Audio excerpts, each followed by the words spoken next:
একজন মেয়ে মানুষের রুচি এবং একজন ছেলে মানুষের রুচি যদি একও থাকে, কিন্তু তাদের চাওয়াটা হয় ভিন্ন।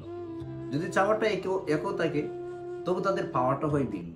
দেখেন, আজ থেকে 4-5 দিন আগে আমি খুবই মনোযোগ দিয়ে কম্পিউটারে আমার কোনো একটা কাজ করতেছিলাম, ফাইল সাজাচ্ছিলাম বা কোনো কিছু একটা করতেছিলাম। এমন অবস্থায় আমার বাসিরির একটা গার্লস, মানে আমার বাসিরির একটা মেয়ে আমাকে কল দিয়েছে। তো আমি ওর সাথে কখনো তেমনভাবে কথা বা মেসেজ বলি না। আমি যে কারোর সাথে মেসেজ করবো এরকম সময় আমার কাছে নাই, বা কারোর সাথে একটু বক বক করবো এরকম সময় আমার কাছে নাই, বা আমি ভালো ভালো লাগে না আমার। আমি যতটুকু সময় পাই সেটা আমাকে দিই, আমার ফ্যামিলিকে দিই।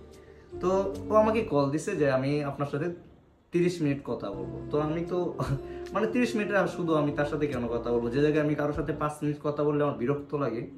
তো সে জায়গায় নামটা ছিল হয়তো খাতুন, মানে এর আগে একটা নাম আছে, ওইটা বলবো না কারণ একটা পার্সোনাল একটা জিনিস আছে।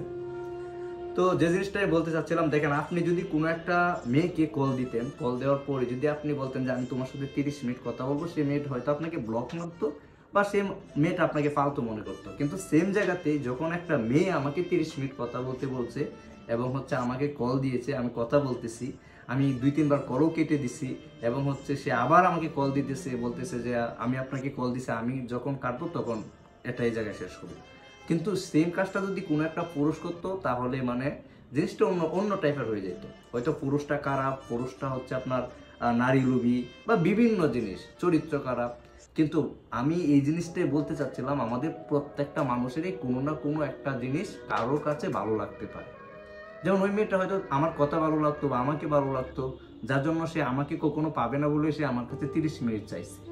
আর আমি ওই রিলেটেড না যে তার সাথে আমি সামথিং একটা সময় স্পেন্ড করবো, রিলেশন করে বা প্রেম করে, বা তার সাথে আমি হাত ধরে নর্মালি চলবো। আমি চরিত্রহীন পুরুষ না। তো তো যে জিনিসটা বলতে চাচ্ছিলাম, যে এটা যদি সেম কাজটা কোনো একটা ভদ্র পুরুষও করতো, তাহলে ওই পুরুষটাই ওই নারীর কাছে পৃথিবীর সব থেকে খারাপ পুরুষ আছে।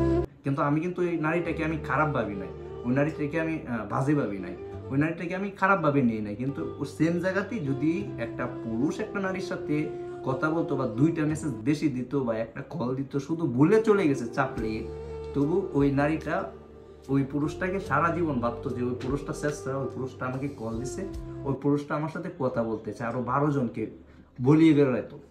তো ব্রাদার এন্ড সিস্টার জিনিসটা একটা, আমি এটাই মানে এটা সিস্টারদের জন্য ভিডিওটা একটা, আমি ওই জিনিসটা সবসময় মনে করি যে আমি পুরুষ, আমি কখনো সস্তা হবো না। আমি পুরুষ, আমি মানুষকে ভালোবাসবো আমার সবটা দিয়ে, কিন্তু কেউ কখনো আমাকে অবহেলা করবে আমি এটা হতে দিব না। আমি পুরুষ, আমি আমার নিজেকে আমি সব থেকে বেশি গুরুত্ব দিব। পুরুষ তখনই সব থেকে বেশি সুন্দর, সব থেকে বেশি সফল, যখন ওই পুরুষটা তাকে ভালোবাসতে জানে, ওই পুরুষটা তাকে সাজিয়ে রাখতে জানে। কারণ পুরুষ নামটাই কিন্তু অগোছালো, নারী নামটা খুবই একটা সাদা সিধা নাম এবং এটা খুব সুন্দর। আর পুরুষ নামটা কিন্তু এই সবকিছু মিলে খুবই আমার কাছে একটা মানে আওলা যাওয়া মনে হয়। তো সিস্টারদেরকে বলতেছি, ব্রাদারদেরকে এখানে বলতেছি না। আর ব্রাদারদেরকে একটা জিনিস বলি, যে যদি কাউকে ভালোবাসো, কাউকে ভালো লাগে, যদি কারো প্রেমে পড়ো, তাহলে চেষ্টা হয়ে তাকে চাও, সুন্দরভাবে চাও, তাকে চাও, গুরুত্ব দিয়ে চাও, তাকে চাও, তাকে বুঝতে দিও না যে তুমি তাকে চাইছো। তাহলে তুমি তাকে হয়তো পেতে পারো, যদি সৃষ্টিকর্তা তোমার জন্য তাকে সৃষ্টি করে রাখে। তো সিও নেক্সট টাইম এভরিবডি, কথাটা মতো এটাই ছিল। আল্লাহ হাফেজ।